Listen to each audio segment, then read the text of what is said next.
여호와께 감사하고 그의 이름을 불러 아뢰며 그가 하는 모든 일을 만민 중에 알게 할지어다. 그에게 노래하며 그를 찬양하며 그의 모든 기이한 일들을 말할지어다. 그의 거룩한 이름을 자랑하라. 여호와를 구하는 자들은 마음이 즐거울지로다. 어제나 오늘이나 영원토록 변함이 없는 사랑으로 우리를 돌보시는 아버지 하나님, 한 주간을 사는 동안에는 우리와 동행하시며 선하고 의로운 길로 인도하시고 오늘 이 거룩한 주일에는 기쁨과 평안 중에 성전에 나와 예배드리게 하시니 감사드리옵니다. 주님과 함께하며 예배하는 복된 시간, 크신 사랑과 은총을 내려주셔서 저희들의 심령을 만족하게 하옵소서. 우리가 드리는 찬송과 예물은 하나님께 기쁨이 되기를 원하오며 우리가 올리는 기도는 향기와 같이 하늘 보좌에까지 상달되어 응답되기를 소원합니다. 오늘 이 시간 예배 시종을 주님께만 맡기오며 예수님의 이름으로 기도드리옵나이다. 아멘.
할렐루야. 내 영혼아 여호와를 찬양하라.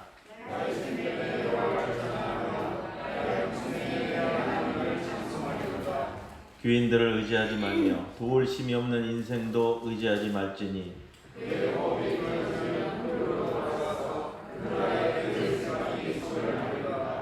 야곱의 하나님을 자기의 도움으로 삼으며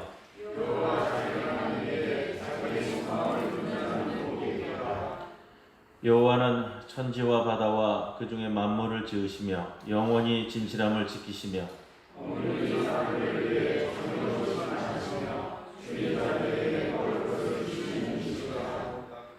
여호와께서는 갇힌 자들에게 자유를 주시는도다.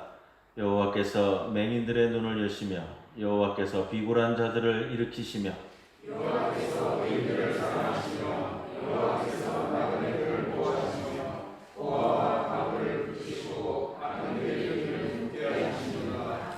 아멘.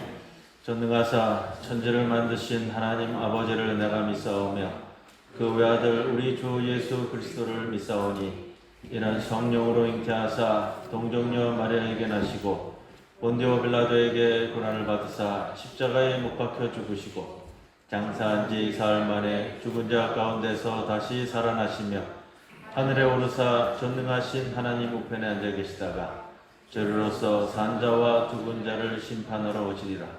성령을 믿사오며 거룩한 공회와 성도가 서로 교통하는 것과 죄를 사하여 주시는 것과 몸이 다시 사는 것과 영원히 사는 것을 믿사옵나이다. 아멘.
봄 기온은 스치기만 하고 어느덧 여름은택입니다. 지난 한 주간도 주님 보살핌 속에 무사히 지내게 해주심을 감사드립니다. 부활 후 6째 주일이며 5.18 민주화운동 40주년 기념주일에 주님께 존귀와 영광을 드리는 우리 예배를 받아 주시옵소서. 코로나19로 인해 몇 주간 주님의 몸된 교회에서 예배 드리지 못하고 가정 예배로 드리면서 예루살렘 성전이 무너져 성전에서 예배 드리지 못했던 유대 민족의 슬픔과 안타까운 심정을 조금이나마 느끼게 한 몇 주였습니다. 다시금 주님 전에서 경배와 찬양을 드리기 수 있게 해주심을 감사드립니다. 세계적인 질병으로 인해 모든 나라가 마이너스 성장에 떨어져 있습니다. 우리나라도 예외는 아닙니다. 각 가정마다 사업하시는 분이나 직장에 다시는 저희 성도들도 힘들어하신 분들 있을 줄 압니다. 욥은 사랑하는 가족과 전 재산을 잃었어도 주님을 향한 믿음은 변치 않았습니다. 다윗은 자신의 목숨이 위태로울 때에도 주님을 향한 감사를 게을리하지 않았습니다. 주님께서 주신 권한은 버림받은 믿음이 아니라 하나님의 섭리에 따라 이루어짐을 믿고 어렵고 힘들 때 더 감사하는 마음으로 이 어려운 시기를 이겨나갈 수 있는 굳건한 믿음을 잃지 않게 성령께서 함께 하시길 축원합니다. 내일은 5.18 민주운동 40주년입니다. 무심한 세월은 빨리도 지나갑니다. 그러나 세월만 갈 뿐 그 당시의 아픔과 상처는 그대로 있습니다. 무고한 시민을 학살한 주체는 멀쩡히 살아있고 모든 걸 발뺌하고 있습니다. 그러나 역사는 거짓말을 하지 않습니다. 이 땅에서 해방 후 얼마나 많은 무고한 백성들이 권권력에 의해 희생되는지 모릅니다. 하루속히 제대로 된 진실이 밝혀져 이 땅에 진정한 정의와 공의가 찾아는 계기가 되기를 원합니다. 5월 31일은 새로운 핏대 장로님들의 임지식이십니다. 주님께서 세워주신 귀한 직분을 잘 감당할 수 있도록 지혜와 명철을 떼 주시옵소서. 코로나19로 인해 함께 예배 보지 못한 성도들도 가정에서 예배 드릴 때 동일한 위로와 축복을 주시옵소서. 직장과 학업, 군 생활로 타지에 나가 있는 사랑하는 성도들과 자녀를 기억하시어 건강을 지켜주시고 주님의 자녀로서 흐트러짐 없는 믿음을 지키게 성령께서 함께하여 주시옵소서. 말씀을 전하시는 목사님께 성령이 함께하시어 말씀에 힘있게 하시고 그 말씀에 힘입어 세상 삶 속에서 승리하는 삶이 되기를 원하며 이 모든 기도를 우리를 사랑하시는 주 예수 이름 받들어 기도드립니다. 아멘.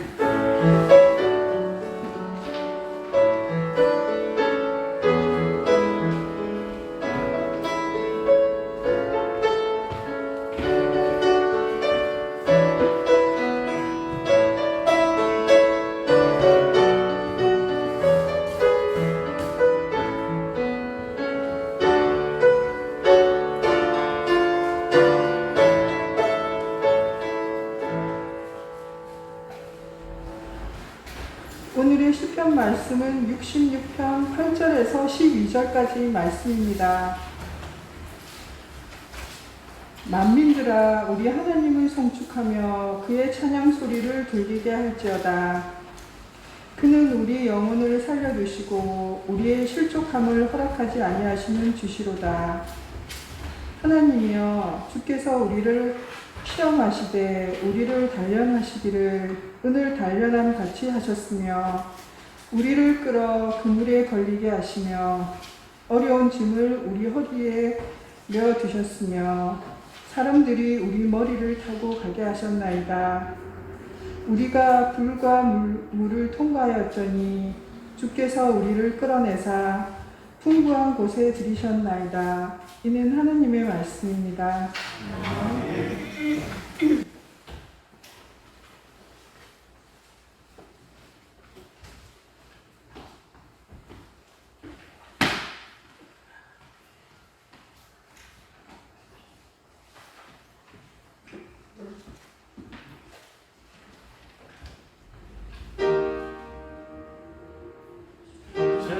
주님과 동행하면서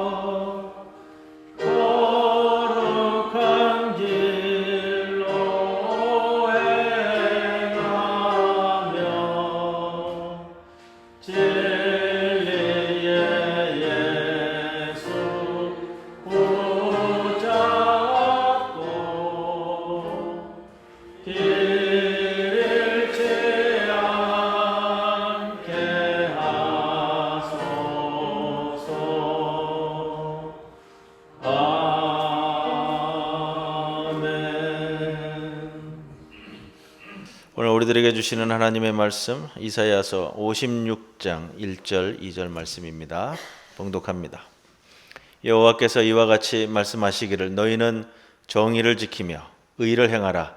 이는 나의 구원이 가까이 왔고 나의 공의가 나타날 것임이라 하셨도다. 안식일을 지켜 더럽히지 아니하며 그의 손을 금하여 모든 악을 행하지 아니하여야 하나니 이와 같이 하는 사람 이와 같이 굳게 잡는 사람은 복이 있느니라. 이 말씀 가운데 성령께서 함께 하시기를 기원합니다.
감사합니다. 박수를 치시려면은 잘 치셔야 돼요. 다시 한번 치겠습니다.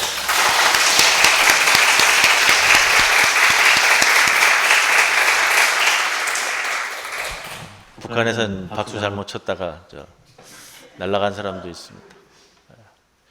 영상 먼저 보고 오늘 말씀 전하겠습니다. 총회에서 준비해 주신 영상입니다.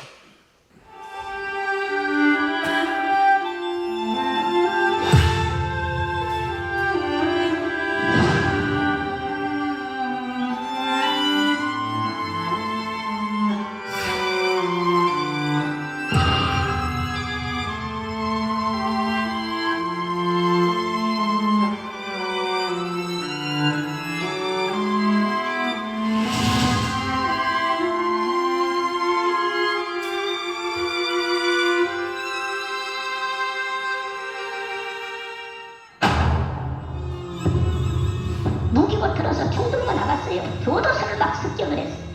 광주 시민들이 뭐 총을 들고 먼저 이렇게 탈취해가지고 총을 쏘니까 뭐 군인들이 어쩔 수 없이 총을 쏘게 됐다든지 이런 식의 말하자면 가짜 뉴스. 다리하고 칼 보십시오. 그게 북한식 거린거리입니다.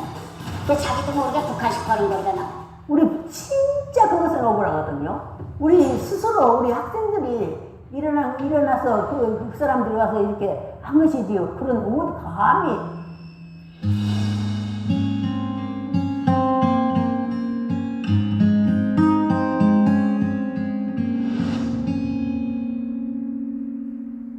예수 믿는다는 그 사람으로서 어떻게 여기에서 벗어날 수 있느냐, 끝까지 지켜야지.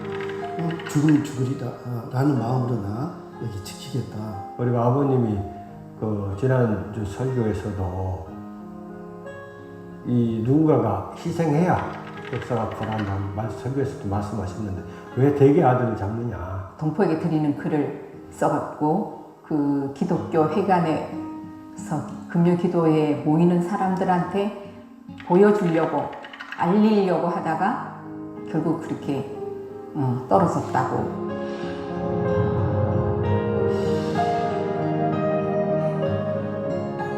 너무나 억울하게 당했잖아요. 그 당시 가해자들이 다 기득권층이니까 제대로 진상규명도 못했어요. 진상규명을 하니까 이제 권력으로 막아버려요.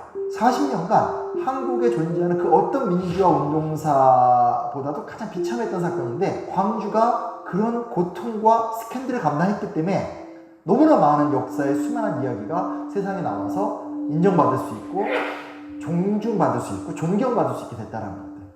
뭐 광주를 광주 안에만 거두는 것이 아니라 그리스도가 선포했던 그런 정의와 평화와 폭력 앞에서 사랑을 드러내는 이런 모습들을 계속 발굴해내고 그걸 역사화하는 것이 바로 한국교회 술지가 아닌가 그렇게 생각됩니다. 광주 당사자들이나 그 유족들이나 이런 분들은 지금도 40년 전에 다 머물러 있어요. 얼마나 고통스러운지 몰라요. 그분들의 그 맺힌 가슴이 풀어주려면 진상이 규명돼요.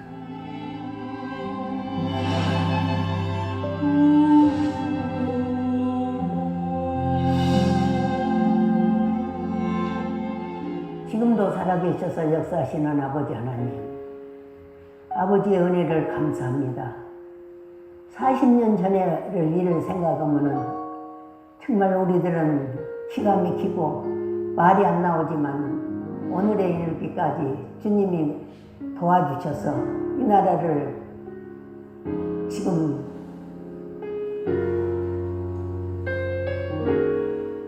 지켜주신 은혜를 감사합니다. 서로 끌어안게 하시고 서로 사랑하게 하시고 상처를 품고 상처를 넘어 새로운 내일을 향할 수 있도록 인도하여 주옵소서. 교회가 깨어서 지금도 고통하는 민족을 기도하게 하시고 아파하는 사람들을 품게 하시고 십자가의 사랑으로 아우르고 부흥하면서 새로운 민족의 미래에 새로운 부활을 꿈꾸고 나아갈 수 있는 우리가 되게 하여 주옵소서.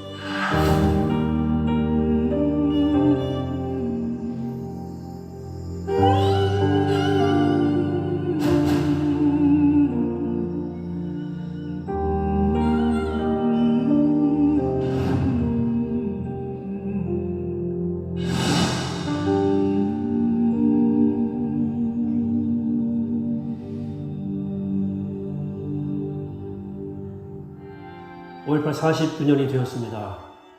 한국 민주주의는 5.18이 빚진 바가 큽니다. 그래서 우선 5.18이 한국 민주주의의 이정표가 되었다는 사실을 꼭 꼭 기억해야 할 것입니다. 왜곡된 기억들을 청산해야 할 것입니다. 왜곡된 기억의 중심에는 분단의 비극이 있습니다. 그래서 5.18 정신의 계승은 분단 극복과 한반도 평화기로 나가는 것이 되어야 할 것입니다. 5.18의 중심에는 희생이 있습니다. 십자가가 있는 것입니다. 피해당한 자의 십자가가 있고 그 피해를 보동하는 사람들의 십자가가 있습니다.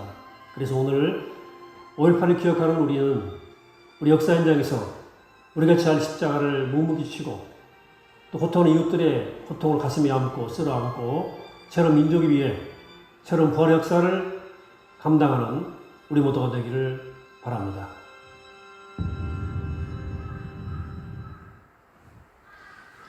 지난 주간에 만들어져서 우리 총회 홈페이지에도 올라와 있습니다. 참고하시고요. 올해는 5.18 광주 민주화 운동 총회 제정 기념주일이에요, 오늘이. 그동안 우리 교회가 잘 지키지는 않았습니다만 금년은 40주년을 맞는 해이기 때문에 또 그렇게 맞추어서 또 예배를 준비했습니다. 작년 가을에 우리가 부마 민중항쟁 40주년이었잖아요. 작년 10월에 이어져서 이제 그 다음에 5.18까지 이루어지는, 그래서 5.18 민주화 운동이 40주년입니다. 한국 현대사에서 이 5.18 1980년 5월에 광주가 차지하는 비중은 매우 큽니다. 계엄군이 광주 시민들을 잔혹하게 짓밟았던 일은 국가 폭력을 상징하는 대표적인 사건이 되었고요. 여기에 시민군의 등장과 저항은 우리 사회적 기억의 구심에 자리 잡고 있기 때문에 그렇습니다. 또한 5월의 광주는 진상규명을 밝히기 위한 기억투쟁이 가장 먼저 그리고 가장 격렬하게 일어난 계기가 된 사건입니다. 이후에 우리나라 사회운동에서 등장하는 핵심 가치와 상징의 대표성을 갖는다, 이렇게 말씀드릴 수 있겠죠. 벌써 40년이라는 세월이 흘렀습니다. 성경에서도 이 40이라는 숫자는 참 자주 등장하잖아요. 그 중에서 주목할 만한 것은 이스라엘 백성이 40년간 광야 생활을 한 것, 모세가 십계명을 받기 위해서 40일간 시내산에서 머물러 있었던 것, 예수님께서 40일간 사탄의 시험을 광야에서 받으신 것, 부활하신 후 40일간 이 땅에 계셨다가 승천하신 것. 이 40이라는 숫자가 참 자주 등장하고요. 또 어림잡아 한 세대를 나타내는 숫자가 40이 아닐까 생각해 봅니다. 그렇기 때문에 이 숫자는 이제 새로운 세대와 새로운 세상을 맞이하기 위한 준비 기간, 연단과 시련과 훈련의 기간, 이렇게 우리가 생각해 볼 수도 있는 기간입니다. 애굽에서 탈출한 히브리인들이 40년의 연단과 훈련을 통해 가나안 땅에 들어가 이스라엘 공동체를 세우고, 예수님께서 40일간 광야에서 사탄의 시험을 통해 훈련을 받고 공생애를 시작하게 되는 것들, 이제 5.18 광주 민주화 운동이 발생한 지 40년이 되었다는 것은 이 운동이, 이 항쟁이 우리 역사 속에서 이제 새로운 단계로 도약하는 시기를 맞이하였다라고 말씀드릴 수 있겠습니다. 당시 1980년대에 5.18 광주 민주화 운동 이후에 한국기독학생회 총연맹에서 KSCF에서 작성한 광주 민중항쟁의 성서신학적 이해라는 문건이 있습니다. 거의 이제 40년 가까이 된 문건인데, 당시 5.18을 신학적 언어로 재해석한 대표적인 문건으로 아직도 전해지고 있습니다. 기독교인들은 5.18을 어떻게 보아야 하는지, 그 관점에서 우리에게 작성된 글입니다. 지금 바라본다면 좀 정형적인 면도 없지 않아 있지만 1980년대라는 상황을 고려해 본다면 굉장히 신학적으로도 의미 깊은 해석을 우리에게 주고 있습니다. 그 중에서 가장 손꼽는 표현이 이런 표현이에요.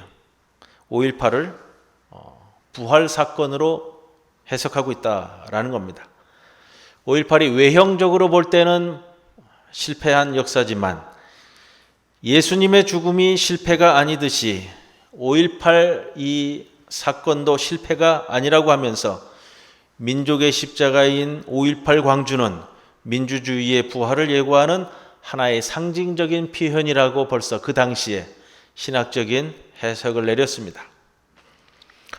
이 문건에 대한 평가는 역사의 고난과 고통을 끌어안고 고민했다라는 사실만으로도 2020년을 살아가고 있는 우리 그리스도인들에게 또 한국 교회에 매우 필요한 모습이고 태도라 말씀드릴 수 있습니다.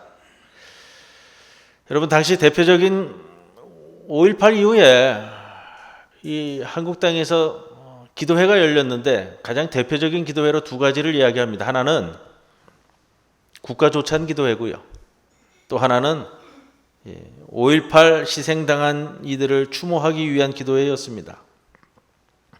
국가조찬 기도회, 이를 통해 한국 기독교가 또 한국 교회가 불의한 권력에 손을 들어주는 모임을 지속해왔습니다. 다른 하나는 광주에서부터 5.18 때 희생당한 이들을 추모하기 위한 기도회였는데 번번이 이 기도회는 권력자들에 의해서 탄압을 받아왔습니다. 기도회로 모인 자리였는데 그 성격은 너무나도 달랐고 권력에 대한 입장을 둘러싸고 한국교회가 갈라진 사건으로 기록되고 있습니다. 이 모습이요, 여러분, 40년이 지난 오늘도 이 모습이 그대로 조금씩 변형되었을 뿐이지 그대로 이어지고 있는 모습입니다. 오늘 아침에 인터넷 검색을 하는데 5.18 우리 이제 내일 40주년 기념일입니다만 유튜브에 계속해서 아주 지난 주간 계속해서 올라오는 모습이 뭐냐면 5.18 때 북한군이 내려와서 진행했다라는 내용으로 계속해서 이제 유튜브에 올라오는 거예요. 지금 한국 사회가 아직도 그렇다라는 것을 보여주고 있는데 또 그 아픔 속에서 제자리를 못 찾고 있는 것도 사실인데 여러분, 이제는 40년입니다. 이제는 40년인데 아픔만 기억할 것인가? 아니면 그거를 내딛고 더 진일보할 것인가? 이것이 우리 고민이 되어야 하지 않을까 이렇게 생각을 해봅니다. 전주 고백교회 한상열 목사님 아시죠? 모르시는 분들은 뉴스에서도 좀 봤을 거예요. 사진 올려주세요. 모습은 보셨을 거예요. 저기 머리 벗겨지신 분, 이분 2010년도에 방북했었는데 기억나시죠? 예. 다른 사진 하나 더, 더 두 장 제가 준비했습니다. 2010년 방북 사건으로 구속되셨고 풀려나셔서 풀려난 다음에 부산 방문해서 강연회 할 때도 제가 찾아뵀었고요. 이분이 우리 최성국 목사님 25주기 추모 예배 드릴 때도 오셨어요. 잘 다니세요. 제가 그때 우리 교회 오셨을 때 제가 소개를 잘못해가지고 그 다음날 전화를 받았어요, 이분한테서. 통일열사라고 제가 소개를 했다가 그 다음날 전화를 오셨는데, 김 목사님, 통일열사는 통일을 위해서 열심히 일하다가 죽은 사람을 열사라고 그래요. 통일열사라고 그러면 저 죽은 거예요 벌써. 죄송합니다. 통일지사라고 소개를 했어야 되는데 제가 실수해서 죄송합니다 말씀을 드렸어요. 가끔 이분이 저한테 문자가 와요. 근데 좀 독특하신 분이고 좀 기이하신 분이고 뭐 그렇잖아요. 지금은 은퇴하셨습니다. 지난 부활절에 문자 왔는 것은, 문자를 이런 식으로 항상 보내세요. 부활절에 문자 왔는데 이렇게 보내셨어요. 주님 부활 힘 야하하하, 가위바위보 평화, 가위 정의, 바위 단결, 보 보자기 사랑, 한몸 평화, 평화 통일 평화 이루소서, 아멘 진실로. 문자를 이렇게 보내세요. 작년 성탄절에는 짧게 보냈는데 이 문자 이거 하나 보내셨더라. 아기 예수 심장 소리. 저도 뭐 그때마다 좀 짧게 응대를 했는데 이번에는 제가 먼저 좀 문자를 보냈어요. 인사를 드리느라고. 목사님 강건하십니까? 하고 문자를 보냈더니 지난 목요일 날 문자 왔어요. 이렇게 왔어요. 야하 이어 비나이다. 꿈꾸는 기장 공동체 성령이여 도우소서. 5.18 묘지에서 한상열 올림. 전주고백교회 지난번에 은퇴하시고요. 지금 전주고백교회는 아내 되시는 이강실 목사님이 심우하십니다. 이 사모님이 목사님, 이강실 목사님이 더 대단하신 분이세요. 한상열 목사님 저리 가라 할 정도로. 저는 이강실 목사님은 뵙지를 못했습니다. 한상열 목사님하고 조금씩 교류로 있었을 뿐이고요.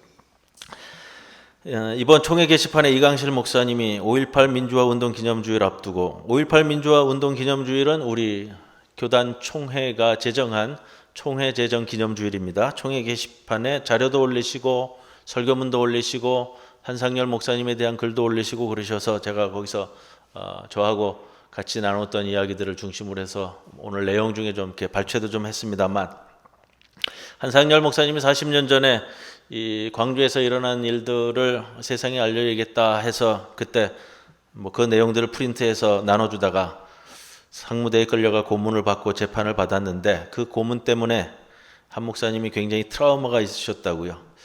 40년 동안 가는 5.18의 아픈 흔적인데, 본인의 트라우마가 이런 거라 그래요.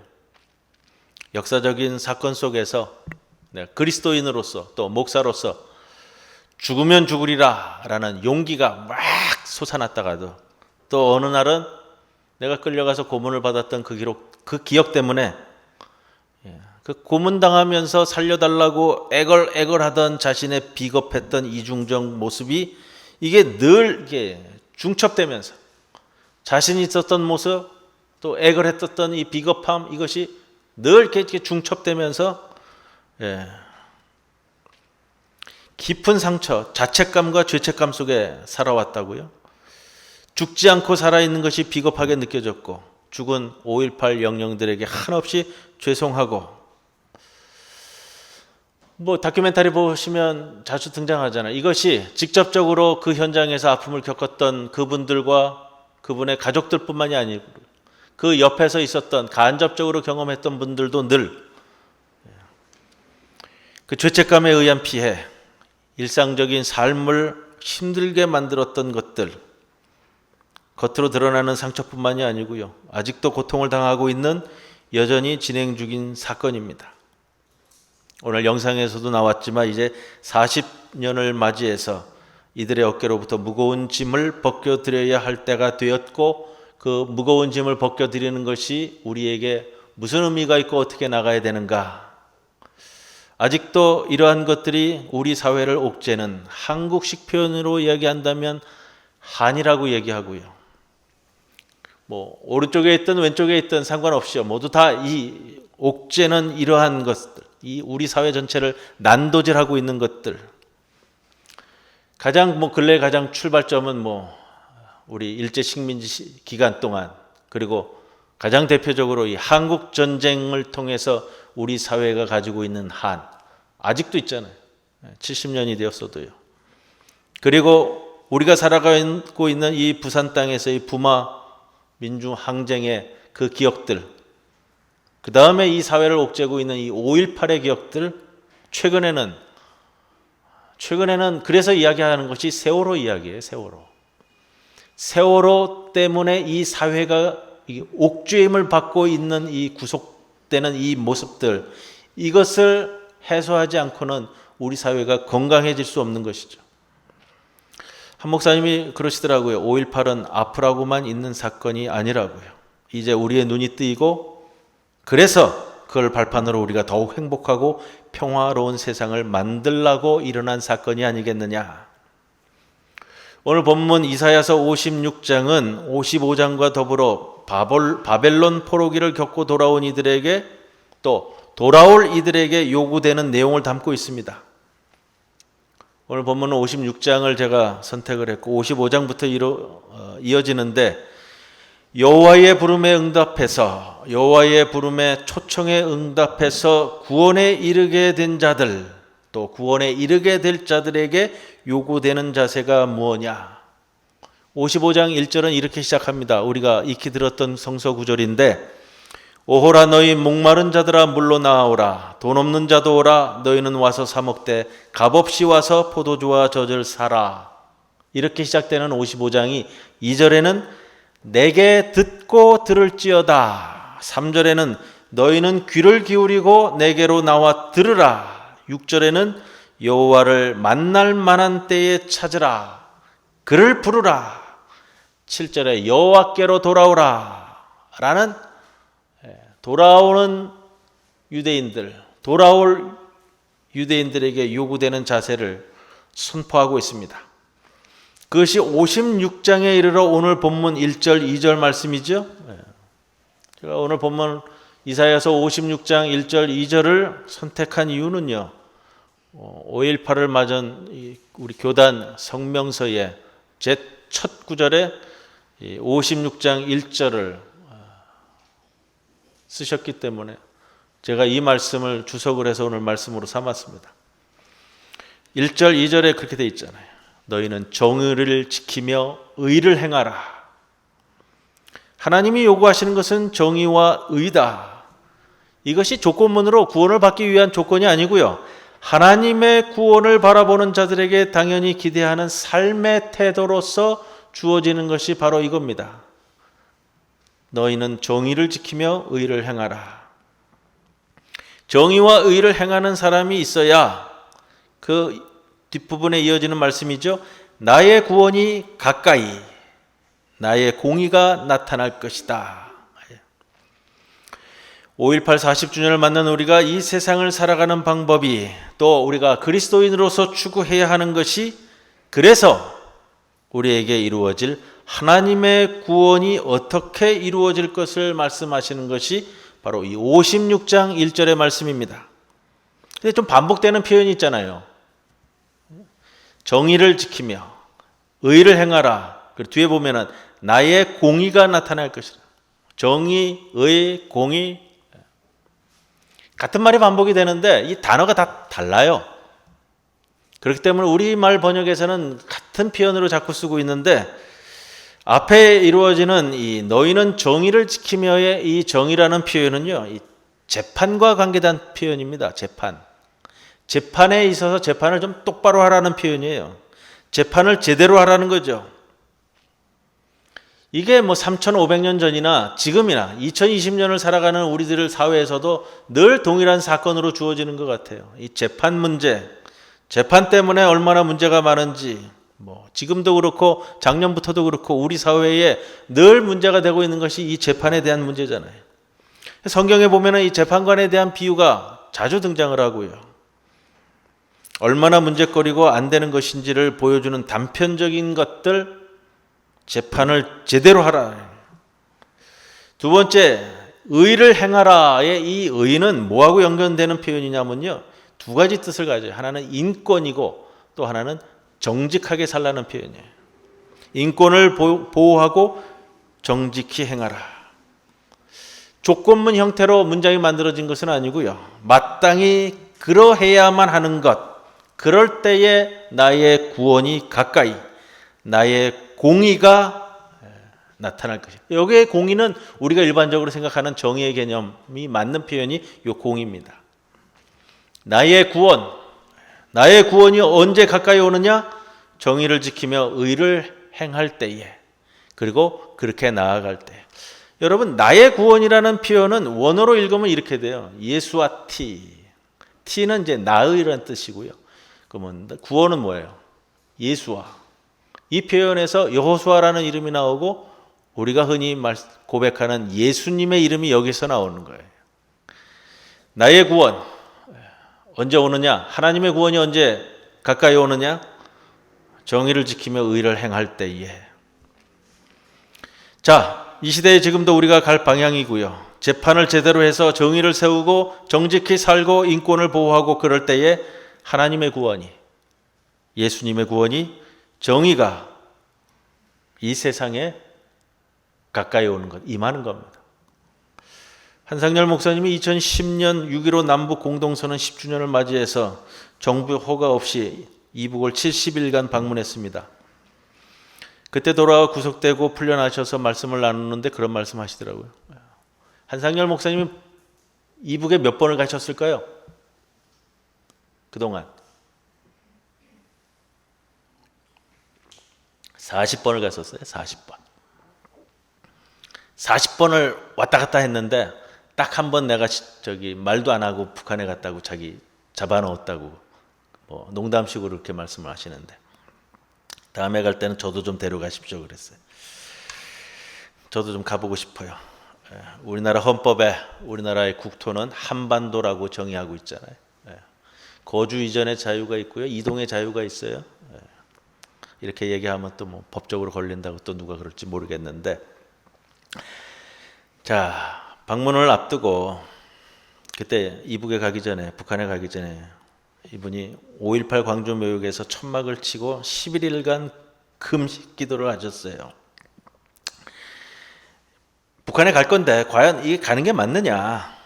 갔다 오셔도 우리가 그런 얘기 많이 들었잖아요. 저 양반이 소영웅주의, 영웅주의적 생각을 갖고 저 북한에 가가지고 저 떠들다가 와가지고 또 그냥 뭐 영웅주의적 사고방식으로도 감방에 가는 거 아니냐.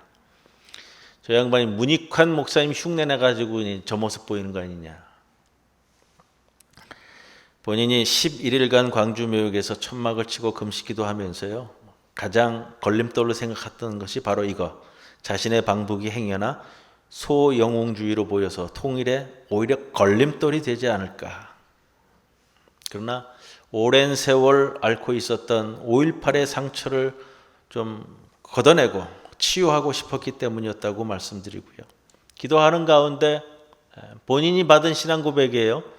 5.18 영령들의 목소리가 들리는 듯 했다고 그래요. 이런 표현이에요. 내가 내 대신 죽었으니 나 대신 잘 살아라. 십자가의 신앙적 고백이라고 저는 생각을 해요.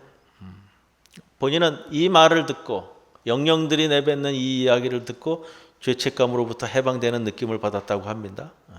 그동안 영령들에 대한 죄책감을 씻지 못해서 괴로워하면서 용서를 빌었는데, 영령들이 바라는 것은 그것이 아니고, 광주 항쟁에서 돌아가신 분들은 이제 남아있는 이 사람들이 평화로운 세상에서 행복하게 살기 위해서 죽었는데, 정령 자신들로 인해 사람들이 괴로워하고 죄책감으로 고통을 받는다고 한다면 얼마나 안타깝겠는가. 오히려 이제 그것을 넘어서는 것이 필요하지 않겠는가. 우리가 오늘 5.18 광주 민주화 운동 40주년 기념주의를 맞아서요, 우리가 그분들을 추모한다는 것은 이제 우리가 그분들의 뜻을 이어받아서 그분들 덕분에 또 이 땅에서 행복하게 잘 살고 있다는 것을 보여주어야만 하는 때입니다. 이분들 덕분에 이 땅의 민주주의가 성숙하고 또 이것을 발판으로 통일의 길이 넓어졌다라는 것은, 그것을 드러내는 삶을 살아야 하는 것이 우리 그리스도인의 삶이어야 할 것입니다. 이제 5.18을 고마움으로, 기쁨으로 떠올리면서 그들의 수고와 희생을 좀 더 나은 세계로 끌어올려야 하는 것이 우리 그리스도인들의 의무가 될 것입니다. 슬픔에 매몰되지 않고 핍박에도 굴하지 않고 평화를 위해 일하는 사람들이 되는 것, 통일을 위해 일하는 사람들이 되는 것, 이런 사람들을 통해서 하나님의 나라가 이 땅에 확장되어지는 것 아니겠습니까? 기독학생회가 발표한 문건처럼요, 부활의 시작을 알리는 사건, 5.18 광주 민주화 운동은 실패한 것이 아니라 그 피와 땀이 87년 60 민주화 운동, 2000년 6.15 공동선언, 그리고 가까이는 2017년 촛불혁명까지 이루어가는 것 아니겠습니까? 이제 이러한 힘은 남북의 평화와 통일을 위해 힘차게 뻗어나가게 하는 겁니다. 바로 이러한 길에 함께 하도록 부름을 받은 성도들이 우리 성도들입니다. 세상이 주는 행복이 아니라 하나님이 이끄시는 행복을 받도록 선택하도록 요청받았습니다.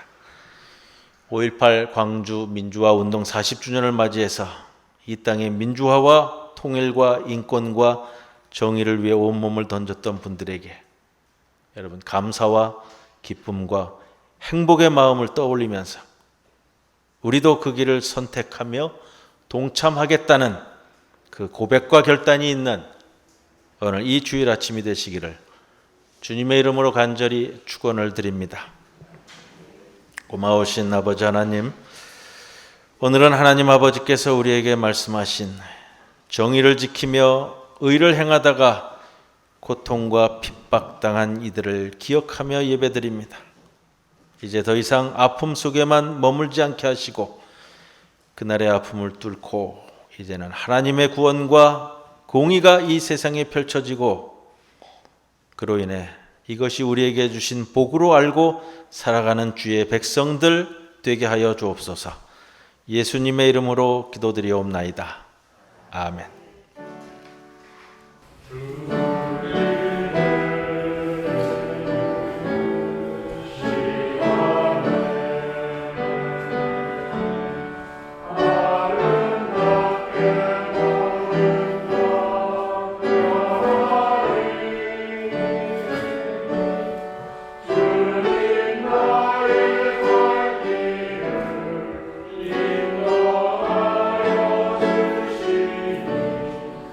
주의 뜻을 따라서 살리라.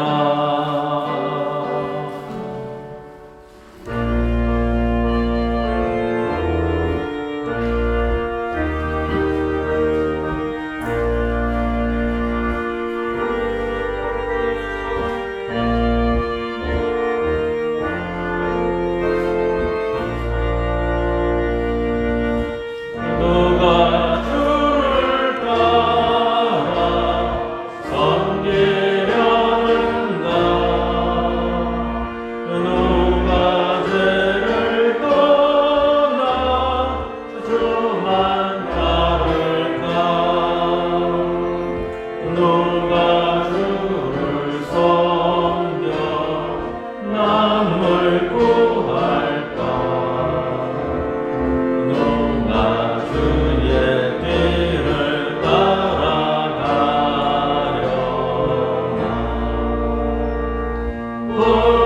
부르심을 받아 주의 은혜로 주를 따라가네. 주만 따르네. 세상 영광 위에 다름 아니요. 크신 사랑 위에 주만 따르고 주가 내려주신 은혜 힘 믿어 주의 길을 따라 힘써 일하네. 부르심을 받아 주의 은혜로 주를 따라가네. 주만 따르네.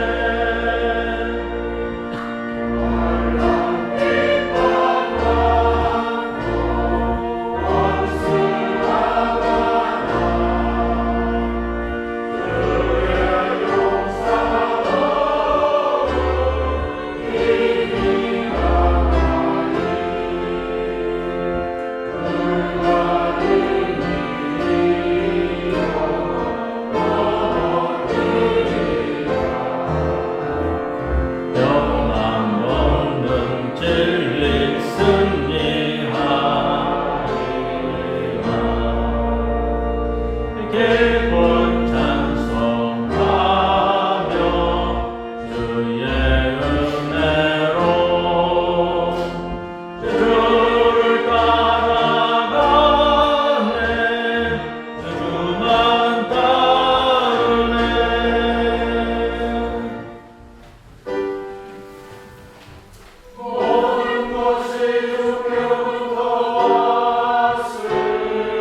기도드리겠습니다. 감사하신 아버지 하나님, 주의 전에 나와 우리의 몸과 마음을 합해 귀한 예물로 봉헌합니다. 우리의 예물을 기뻐 받아 주시옵소서. 11조로 봉헌한 손길을 기억하시사 그의 삶의 터전이 항상 굳건히 서 있도록 붙잡아 주시고, 감사헌금의 내용들을 줄여주시사 우리의 감사가 주님께 영광이 되도록 하옵시고, 조정헌금, 한올헌금, 장학헌금, 기타 이 모든 예물들이 적재적소에 알맞게 쓰여지도록 주여 기뻐 받아주시고 인도해 주옵소서. 예수님의 이름으로 기도드리옵나이다. 아멘.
지금은 우리 주 예수 그리스도의 크신 은혜와 하나님 아버지의 크신 사랑과 성령님의 감화감동 역사하심이 오늘 5.18 40주년 기념 예배를 함께 드리고, 이제 이 모든 아픔을 가슴에 품고 주님께서 우리에게 허락하신 더 귀하고 아름다운 세상을 열어가고자 이제 이 세상으로 나아가는 주님의 모든 성도들 위해 영원토록 함께 하실 것을 간절히 축원하옵나이다. 아멘.